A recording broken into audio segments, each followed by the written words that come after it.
হচ্ছে যে জিলহজ মাসের চাঁদ উঠলে নাকি কোরবানি দেওয়ার আগ পর্যন্ত কোনো পশু জবে করা যাবে না, বিশেষ করে মুরগি জবে করা যাবে না, হাঁস জবে করা যাবে না, অন্যান্য পশু জবে করা যাবে না। এটা সম্পূর্ণ অবান্তর। এ ধরনের কোনো কিছু ইসলামের মধ্যে, শরীয়তের মধ্যে নেই।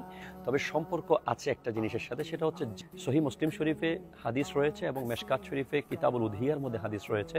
যে ব্যক্তি জিলহজ মাসে চাঁদ দেখার পর থেকে পশু জবে করার আগ পর্যন্ত এই শরীরের এই সমস্ত বিশেষ চুল, দাড়ি, নখ এবং অন্যান্য পশম কাটবে না, তথা সে এটার জন্য আল্লাহর দরবারে অনেক সওয়াবের ভাগিদার হবে। সে একটি অত্যন্ত উত্তম আমলের শরীক হওয়ার সুযোগ পেয়ে যাবে।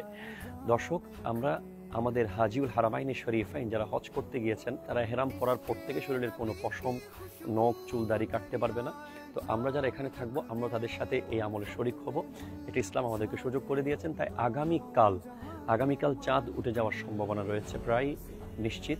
তাই আগামীকাল শুক্রবার সন্ধ্যা আগে, অর্থাৎ চাঁদ ওঠার আগে আগে আমরা যেন আপন আপন চুল, দাড়ি, গোঁফ, নখ এবং শরীরের অন্যান্য পশম কেটে ছেটে পবিত্র পরিষ্কার হয়ে যায়, যাতে করে আমরা একেবারে কোরবানির পশু গলায় ছুরি দেওয়ার আগ পর্যন্ত আর কিছু যেন কাটতে না হয়।